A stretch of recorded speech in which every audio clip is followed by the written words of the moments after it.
Əziz tamaşaçılar, verilişimizin bugünkü qonağı Heydər Məscidinin imam müavini, ilahiyyatçı Rıza Rızayevdir. Xoş gördük Rıza müəllim, salamlayırıq sizi. Xoş gördük Nur müəllim, mən də sizi salamlayıram, dəvət üçün təşəkkür edirəm. Biz sizə təşəkkür edirik. Rıza müəllim, bizim mövzumuz bugün tövbə məsələsinə həsr edilib. Mən hesab edirəm ki, bu həmişə aktual və maraqlı mövzulardan biridir. Nədir Rıza müəllim tövbənin mənası, həm lüğəti mənada, həm islahi mənada?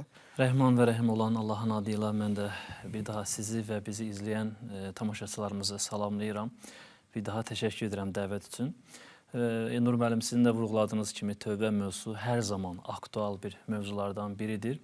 Bildiyimiz kimi insanoğlu fitrət olaraq günaha meyilli, bəzən də günah işləyən bir varlıqdır.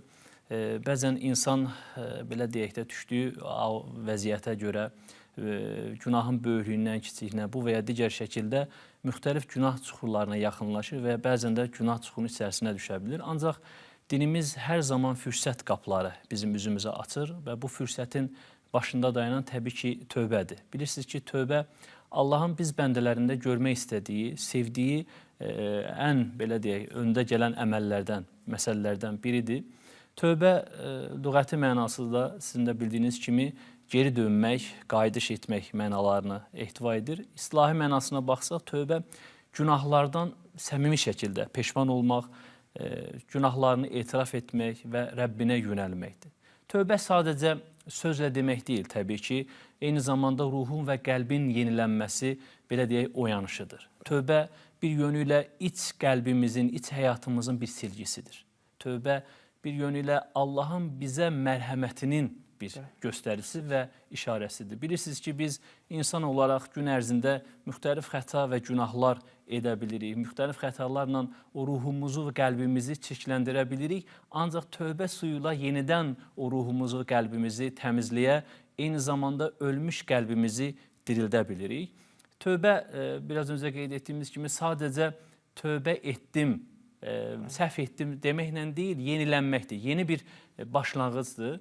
Bilirsiniz ki, insan mələklərdən fərqli qılan onun günah etməsi ilə yanaşı, eyni zamanda günah etdikdən sonra tövbə edib yoluna davam etməsidir. Böyük, bilirsiniz, ustadlardan, böyük ariflərdən İmam Qazalinin gözəl bir sözü var. Buyurur ki, bəzi insanlar xətaya görə tövbə edərlər. Bəzi insanlar isə qəlbini Allahdan yayındırdıqlarına görə tövbə edərlər. Bilirsiniz ki, İslam irfanda və eyni zamanda İslam mənəviyyatında tövbəni bir neçə mərhələyə bölürlər. Daha doğrusunu desək, 3 mərhələyə bölürlər ki, birinci mərhələ adi insanların tövbəsidir ki, məsələn, gün ərzində hər hansı bir xətaya edər, günah edə bilirik, yalan danışa bilirik, həsəd edə bilirik, qeybət edə bilirik, kimisə haqqına girə bilirik, bunun tövbəsini edə bilərik. Bəzi insanlar, xüsusi insanlar buna, belə deyək, kamil möminlərin xüsusiyyətləridir ki, qəlblərin qəflətindən tövbə edərlər. Allahdan qeyrisinə üz tutduqlarına görə tövbə edərlər. Üçüncü isə xüsusilərin xüsusisi, yəni xasların xasıdır ki, bunlar nə edər? Bunlar Allahdan başqa hər şeyə tövbə edərlər ki, sadəcə sözlə yox, bütün ruhuna, bütün əzalarına, bütün qəlbinə tövbə edərlər ki, bir arifin sözüdür ki, mən 30 il Allaha tövbə etdim və 30 ildən sonra anladım ki, mənim tövbəmin də tövbəyə ehtiyacı var. Təşəkkür edirəm Rıza müəllim, bəlağətli və çox maraqlı izah üçün. Tövbə haqqında biz həm Qurani-Kərimdə, həm dini müqəddəs mətnlərdə hansı qeydlərə, hansı nüanslara rast gəlmək olar? Bəli, Nur müəllim, Qurani-Kərimə və dini mətnlərə baxdığımız zaman görürük ki, Uca Allah tövbə edənləri eyni zamanda sevdiyini və tövbə edənlərin də tövbəsini qəbul edəcəyini bəyan edir. Bilirsiniz ki, Qurani-Kərimdə bir çox ayələr tövbə ilə bağlı, tövbədən bəhs edir və o ayələr ki, o insanlara, günahkar insanlara müjdə verir. Quran-Kərimin ayələrinə baxsaq, bir ayədə Rəbbimiz buyurur ki, elə ki, o insanlar hər hansı bir xəta və səhv işlədiyi zaman Rəbbinə yönənərlər, Allah da onların günahlarını bağışlayar. Nəticə etibarilə görürük ki, ayədən insan etdiyi səhvdən peşman olduqdan sonra Rəbbinə yönəlir deyir və Rəbbi də onun günahlarını bağışlayar. Biz Quran-Kərimin ayələrinə baxsaq, məsələn, bir çox mövzularla bağlı Quran-Kərim ayələri ehtiva edir. Məsələn, namaz qılın deyir Allah. Demir namaz qılın, Allah sizin günahınızı bağışlayacaq. Oruç tutun deyir, amma demir oruç tutun ki, Allah sizin günahlarınızı bağışlayacaq. Amma deyir, tövbə edin ki, Allah sizin günahlarınızı bağışlasın. Biz bilirik ki, tövbə də özü də bir ibadətdir. Və yəni Quran-Kərimin ayələri insanlara, xüsusilə tövbəkar insanlara, tövbə etməyən insanlara bir müjdə verir. Yəni günahımız nə qədər böyük olsa belə, Allahın mərhəmətindən heç bir zaman böyük olmadığını bizlərə çatdırmaq istəyir və xüsusilə də Quran-Kərimdə ən ümidverici ayə, biz sizin verilişdə də və eyni zamanda başqa söhbətlərimizdə də bu ayəni dəfələrlə xatırlatmışıq. Həqiqətən də çox düşündürücü və ümidverici bir ayədir. Rəbbimiz Zümer surəsində buyurur ki, ey günahda hədlərini aşmış bəndələrim, Allahın rəhmətindən ümidsiz olmayın. Yəni, baxın, burada Allah mərhəmətini günahın önünə qoyur. Orada bəndəm deyə ümumi bir xitabəti var. O bəndəmin içərisində hər kəs daxildir. Bəzən, Nur müəllim, şeytan insanı günahın çoxluğundan, böyüklüyü ilə qorxudur. Bəzən görürük biz insanlarla ünsiyyətdə olduğumuz zaman, xüsusən də gənclərlə, mənim bu günahım var, bu günahım var, Allah bağışlayarmı? Allah sanki o mesajı verir ki, bəli, nə qədər günahınız olsa belə, əgər o günahınızdan həqiqi mənada peşmansınızsa, Allah buyur ki, bağışlayaram. Və hədislərə baxsaq, Allah Rəsulü yenə bizə bir ümid verir. Kullu bəni Ədəm xəttəvun və xayrul xəttəyinə təvvəbun deyir. Bütün bəni Adəm övladı xəta edə bilər, günah edə bilər. Ancaq xəta edənlərin ən xeyirlisi kimdir? Tövbə edəndir. Baxsaq yenə, Allah kimi müjdəliyir? Mələkləri mi? Xeyr. Günahsız olan insanları mı? Xeyr. Tövbə edənləri müjdəliyir. Yəni, bu bizlər üçün nədir?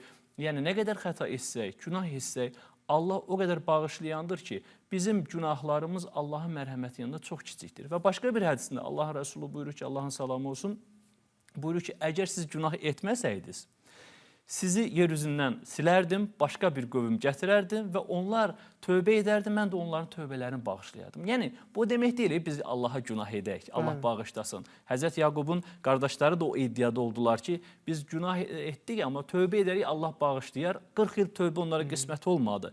Yəni, günahda israrlıq yox, mən günah edim, sonra tövbə edim, yox. Bir əməldən peşmançılıq varsa, Allah o günahı bağışlayar ki, və bəzən də o xətalarımız bizi bir böyük bir qurtuluşa aparır. Yəni, İmam Sadiq əleyhissalamın gözəl bir hədisi var. Nur müəllim buyurur ki, insan bir günah edər.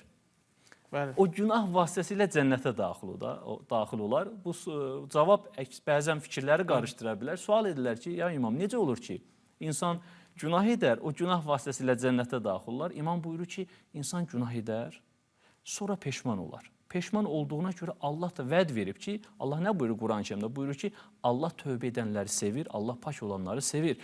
O tövbə etdiyinə görə Allah onu bağışlayar və hər zaman o bəndə, o qul o xətalarını xatırlayar, hər xatırladığı zaman peşman olar. Peşman olduğu zaman istiğfar eləyər, Allah da onu o məqamını, Allah qatında dəyərini artırar və Allahın lütfü ilə də Allah onu cənnətinə daxil edər, buyurur. Bəli, Rıza müəllim, çox vacib məsələləri bizim diqqətimizə çatdırdınız.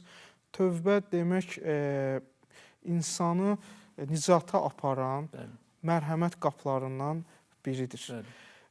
Tövbə eyni zamanda ümidsizliyi aradan aparan amillərdən biridir. Burada bir psixoloji faktorlar da vardır. Demək, heç vaxt gec deyil, Rıza müəllim. Həmişə geri dönüş var, geri qayıdış var və o mərhəmət qapısı açıqdır. Sadəcə insana nə düşür? Düşünmək və etdiyi xətalardan, nöqsanlardan və yaxud da hətta ola bilər zərərli vərdişlərə qurşanıb. Bu gec deyil, yəni geri dönüş edə bilər. Bax, bu haqda sizin fikirləriniz maraqlıdır. Bizə daha çox gənclər müraciət edir. Hər zaman qapı döyülər, imam otağına daxil olduğu zaman buyurur ki, tövbə etmək istəyirik. Deyirəm ki, xoş gəlmişsiniz. Gülümsəyərək ona. Çünki niyə deyirik? Dinin əsl qayəsi, hədəfi budur. Rəbbimiz heç bir zaman tövbə edəni niyə 30 il, 40 il, 50 il hardaydın demir. Hətta biz buradan biraz kənara çıxsaq, Mövlana Cəlaləddin Rumi Həzrətləri bilirsiniz, buyurur ki, tövbəni 100 kərə pozsan da yenə gəl. Niyə? Çünki bu qapı ümidsizlik qapısı deyil. Bəzən gənclərimiz gəlir ki, belə bir sual edirlər ki, mən peşmanam. mənim peşmançılığım tövbə sayılırmı? Həqiqətən də gözəl sual olur. Mənim peşmançılığım tövbə sayılırmı və ya xüsusi bir dua, hər hansı bir məsələ deməyə ehtiyac varmı? Həqiqətən də bir insanın peşmançılığı ilə onun tövbəni göstəricisidir.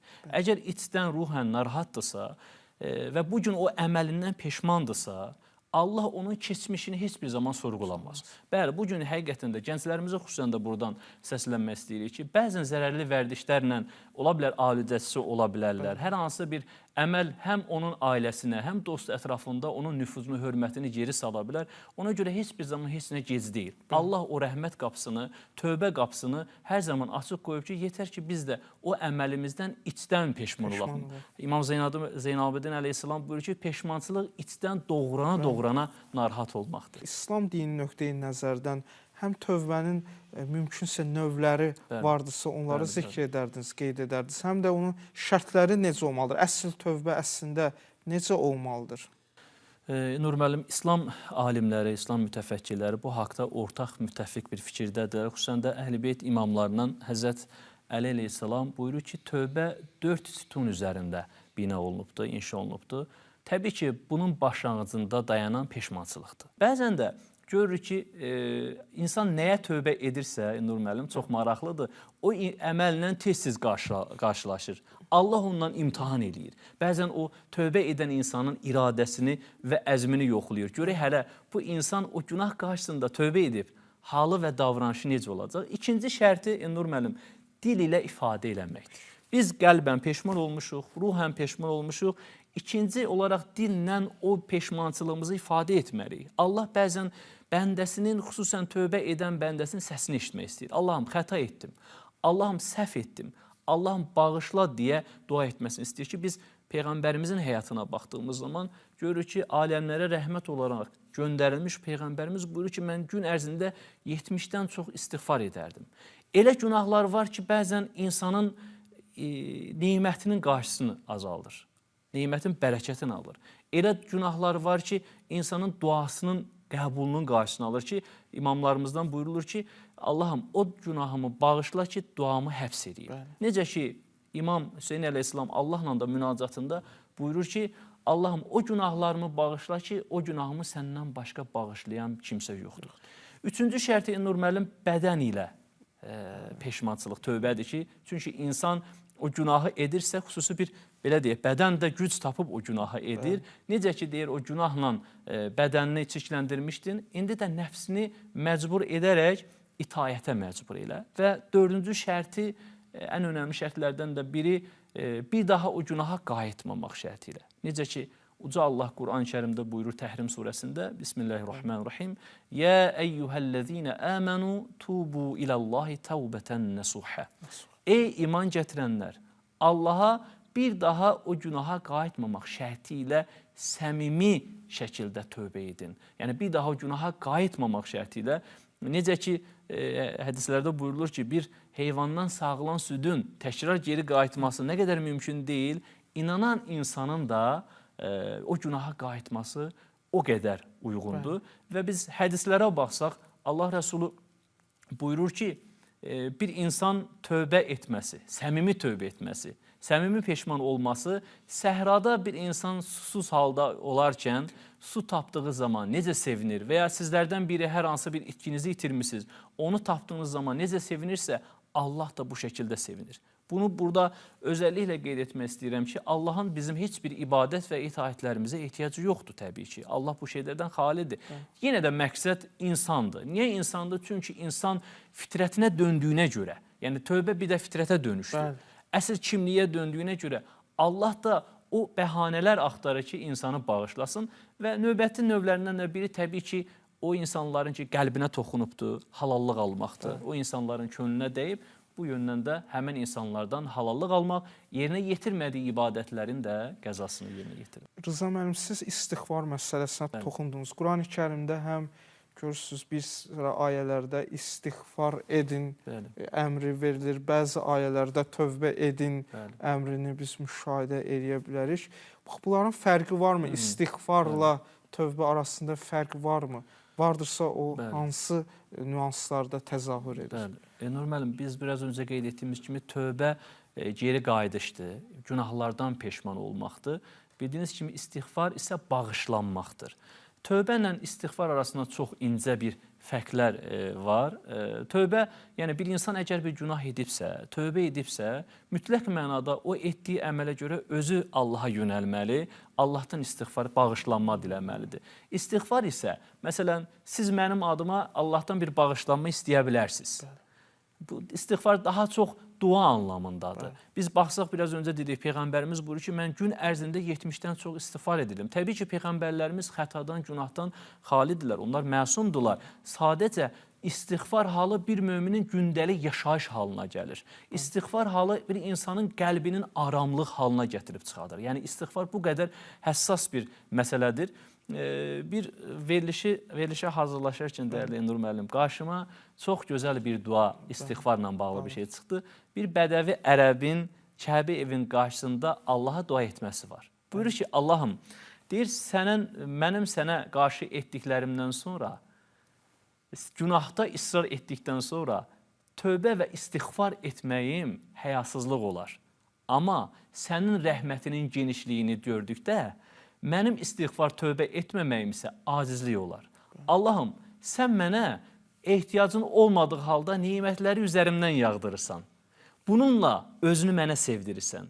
Mən isə sənə möhtac olduğum halda günahlarımla özümü sənə nifrət halına gətirirəm. Ey Rəbbimiz deyir, sən rəhməti vəd etdiyin zaman onu yerinə gətirən, günahları isə gərəkdiyi zaman onu əfv edən, ey aləmlərin Rəbb olan Allahım deyir. Günahlarım nə qədər çox olsa da, sənin mərhəmətinin dərinliyində, genişliyində günahlarımı ərit. Necə ki, Həzrət Əli əleyhissalamda buyurur ki, bir insana tövbə və istiğfar etmək qismət olarsa, onu bağışlanmaq ondan əksik olmaz. Eyni zamanda bir adama istiğfar demək qismət olur, lütf olarsa, onun bağışlanmasından da məhrum olmaz. Buyurur hədisin davamında, kəlamın davamında ki, istəməyi əgər sən verməsəydin, dualarımızı qəbul etməzdin.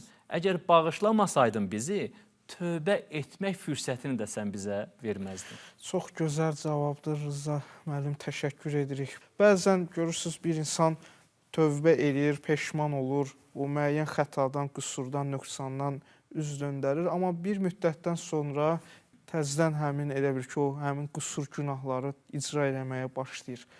Bax, bu məsələyə necə münasibət var? Bu insan yenidən tövbə etməlidirmi? Yəni, yenə şans qapıları, o mərhəmət qapıları həmin insanlara açıqdırmı? Tövbə edən insan da bir şeyin fərqində olmalıdır ki, təkrar günahını, tövbəsini pozan insanlar bir şeyin fərqində olmalıdır ki, biz aləmlərin Rəbbi olan Allahla sanki bir müqavilə bağlayırıq. Ya Rəbbi, bir daha o günaha qayıtmayacağam. Təbii, insan unutqandır. Bəzən elə adımızdan da bəlli olduğu kimi, bəzən unuduruq, xətalarımız səbəb olur, nəfsimiz işin içinə daxil olur, xətaları təkrar edə bilirik. Amma nə qədər biz bu xətaları etsək belə, Allah heç bir zaman bizə o ümid qapısını bağlamır. Tövbə həm də yeni səhifənin açılması deməkdir. Yəni, tövbə etməklə insan sanki yeni bir səhifə açır, yeni bir həyata başlayır. Və bu insanda həm bir psixoloji, həm mənəvi olaraq bir ruh yüksəkliyi, bir gələcəklə bağlı biraz əvvəldə qeyd etdiyimiz kimi ümidlər yaradır. Minnətdaram Rıza müəllim. Çox təəssüflə qeyd etmək istəyirəm ki, bizə ayrılan vaxt sona çatır. Fürsətdən istifadə edib bir daha kollektiv adından sizə öz təşəkkürümüzü bildirir. Gələcək elmi, pedaqoji fəaliyyətlərinizdə uğurlar arzulayırıq. Çox sağ olun. Təşəkkür edirəm Nur müəllim, mən də sizə uğurlar arzu edirəm. Əziz tamaşaçılar, bununla verilişimiz sona çatır. Növbəti verilişlərdə görüşənədək Allah amanında qalın.